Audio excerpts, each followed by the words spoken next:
எப்படி இருக்கு? தண்ணியிலே செத்து நாய் ரொம்ப நாள் தண்ணி வெளியே அதான் இதெல்லாம் நடக்கும். போராட்டம்லாம் பண்ணீங்க, போராட்டம் பண்ணி இன்னும் ஒன்றும் கிடைக்கல. கிடைக்கல. ஸோ இந்த வீடியோ மூலமாக கண்டிப்பாக கிடைக்கும். ஓகேவா? அந்த தண்ணி வெளியே எடுத்துட்டா உங்களுக்கு கொஞ்சம் ஈஸியாக இருக்கும். அப்புறம் நீங்கள் போக்குவரத்து எல்லாம் கொஞ்சம் உங்களுக்கு ஈஸியாக இருக்கும். அது இல்லாமல் நீங்கள் கரண்ட் எத்தனை நாள் இல்லை? 1.5 வாரமா இல்லையா? சரி, ஓகே. அதுக்கு ஏற்பாடு பண்ணுங்க. ஓகேவா? கவர்மெண்ட் இல்லை, ஆனால் எங்கள் வீடியோ மூலியமாக பார்க்குறவங்க எல்லாருமே ஹெல்ப் பண்ணுவோம். ஓகேவா? இது என்ன ஏரியாவை சொல்லுது? சத்தமாக சொல்லி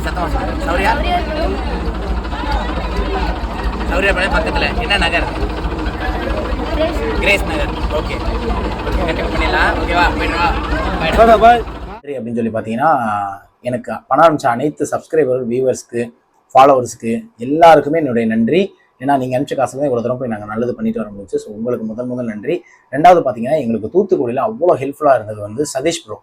ரொம்ப சதீஷ் ப்ரோ ஃப்ரெண்டு. ஏன்னா அவர் இல்லை அப்படின்னா கண்டிப்பாக நாங்கள் தூத்துக்குடியில் வந்து எங்கே போய் கொடுக்குறது என்ன நாங்களே எப்படி சொல்கிறது தேடிக்கிட்டு இருந்திருப்போம். அவர் தான் கரெக்டான ஏரியாவில் கொண்டு போய் கொடுக்க வச்சார். அவர் மூலியமாக தான் போய் சேரவும் செஞ்சு. ஸோ அவருக்கு ரொம்ப நன்றி. சதீஷ் ப்ரோவோட ஹெல்ப் பண்ணது பார்த்தீங்கன்னா மணி ப்ரோ, அவருக்கும் ரொம்ப நன்றி.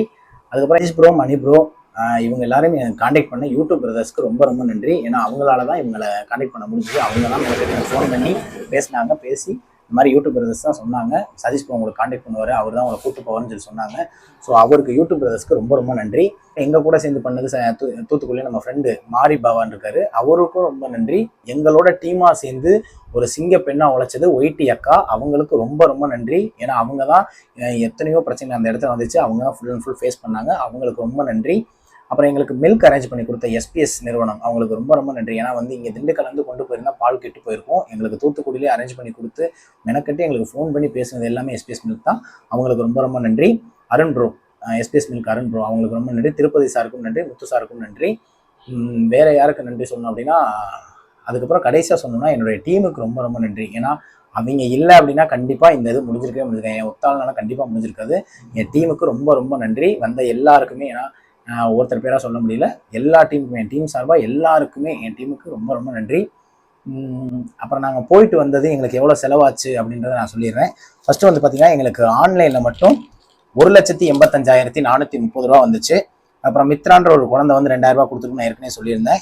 சசி வந்து என் கூட வேலை பார்க்குற அண்ணன் சசின்னு இருக்காரு, கோயிலில் உண்டியலில் போகிறதுக்காண்டி வச்சிருந்த காசை பல ஏழைகளுக்கு போய் சேரட்டும், நிறைய பேருக்கு நல்லது பண்ணணும் அப்படின்னு சொல்லி அந்த உண்டியல் காசு அப்படியே என்கிட்ட கொடுத்துட்டாரு. அதுல இருந்தது 3,190 ரூபா. அதுக்கப்புறம் என் கூட வேலை பார்க்குறவரு ராஜா மாஸ்டர்னு இருக்காரு, பரோட்டா மாஸ்டர், அவர் 1,800 ரூபா இதே மாதிரி கோயிலுக்கு சேர்த்து வச்சிருந்தாரு, அதையும் கொடுத்துட்டாரு. அப்புறம் நான் ஒரு நகை கடைக்கு போயிருக்கும்போது 400 ரூபா ஏதோ என்னால் முடிஞ்சதுன்னு ஒரு அண்ணன் கொடுத்தாரு, அவருக்கும் ரொம்ப நன்றி. அப்புறம் சென்னை வெள்ளத்தால் பாதிக்கப்பட்ட மக்களுக்குன்னு சொல்லி நாங்கள் நிவாரண நிதி கலெக்ட் பண்ணி அதில் மிச்ச காசு இருந்தது பார்த்தீங்கன்னா 2,762 ரூபா. இது எல்லாத்தையும் சேர்த்து பார்க்க 1,95,582 ரூபா எங்களுக்கு வந்தது. ஸோ செலவு அப்படின்னு சொல்லி பார்த்தீங்கன்னா சாப்பாடு 1000 பேருக்கு நாங்கள் ஏற்கனவே சொல்லியிருந்தோம், 50,000 ரூபா சாப்பாடு மட்டும் ஆச்சு. பெட்ஷீட் 38,000, பால் பாக்கெட் 24,000, பிரெட் பாக்கெட் 35,000, பிஸ்கட்டு 9,600 ரூபா, கவர் அதை எல்லாத்தையும் பேக்கேஜிங் பண்ணுற கவர் வந்து 3,000 ரூபா. அந்த கவரை நான் முக்கியமாக சொல்லிடுறேன், நிறைய பேர் நினச்சிட்டு இருக்கீங்க அது பிளாஸ்டிக் கவர்னு, கிடையாது. அது பயோ கவர், மக்கும் குப்பை தான், சென்ட்ரல் கவர்மெண்டாலே அனுமதிக்கப்பட்டது. அதனால தான் நாங்கள் பேக்கேஜிங்கே போட்டோம். மிச்சபடி பிளாஸ்டிக்கில் நாங்கள் போடணும்னு விருப்பமே இல்லை. அது பயோ கவர், மறந்துடாதீங்க. அதுக்கப்புறம் பார்த்தீங்கன்னா வாட்டர் பாட்டில் 9,250 ரூபா. நாங்கள் 2 டாடா ஏசி பிடிச்சி போயிருந்தோம், ஏன்னா வண்டி திடீர்னு பத்தாமல் போனதுனால 2 டாடா ஏசி பிடிச்சி போயிருந்தோம். அதுக்கு 15,000 ரூபா. சாப்பாடு செலவு அப்படின்னா 5,300 ரூபா ஆச்சு. டீ செலவு ஒரு 600 ரூபா. மொத்தம் சேர்த்து எங்களோட எல்லாத்தையும் சேர்த்து செலவு பார்த்தீங்கன்னா 1,89,750 ரூபா. 1,95,582 ரூபாவில் 1,89,750 ரூபாய் கழிச்சா 5,832 ரூபா. அந்த 5,832 ரூபா நான் அப்படியே கட்டு போட்டு வச்சிருக்கேன். அதுக்கப்புறம் நான் ஸ்க்ரீன்ஷாட்லேயே காமிச்சிடுறேன். போட வேணாம்னு சொல்லியுமே அமௌண்ட் நிறையா போட்டிங்க, அந்த 1,5 லட்சத்தை தாண்டியுமே அதெல்லாம் எடுத்து தான் பெட்ஷீட் எல்லாமே வாங்கணும். அதுக்கப்புறம் என்கிட்ட இப்போ அக்கௌண்ட்டில் பேலன்ஸ் எவ்வளோ இருக்குது அப்படின்னா 3,510 ரூபா இருக்குது. நான் ஸ்க்ரீன்ஷாட்லேயே உங்களுக்கு காமிச்சிடுறேன். மொத்தம் சேர்த்து பார்த்தீங்கன்னா 9,342 ரூபா இருக்குது. இந்த 9,342 ரூபாயும் நம்ம ஏதாச்சும் ஒரு நல்லது தான் பண்ண போகிறோம், அது உங்களுக்கே தெரியும். அடுத்த வீடியோவில் கண்டிப்பாக இது என்ன பண்ண போகிறோன்றது நீங்களே பார்த்துருக்கீங்க. தயவுசெய்து உங்கள் எல்லாருக்கும் ஒரே ஒரு வேண்டுகோள், நீங்கள் யாராவது நிவாரணப் பொருட்கள் கொடுக்கணும்னு நினச்சிங்கன்னா கிராமத்து சைடு போய் கொடுங்க. ஏன்னா அங்கே தான் மக்கள் ரொம்ப கஷ்டப்பட்டு இருக்காங்க. தண்ணிக்குள்ளே இறங்கி கொடுக்கணுன்ற எண்ணமே எங்களுக்கு அப்போ தான் வந்துச்சு. நிறைய பேர் அந்த தண்ணிக்குள்ளேயே தவிச்சிக்கிட்டு இருக்காங்க, இன்னும் வெளியே வர முடியாமல். நானே ஒரு பாட்டிமாவை பார்த்தேன், அவ்வளோ அந்த ஒரு நிவாரணப் பொருட்கள் வாங்குறதுக்காண்டி அவ்வளோ ஆழத்தில் இறங்கி வராங்க.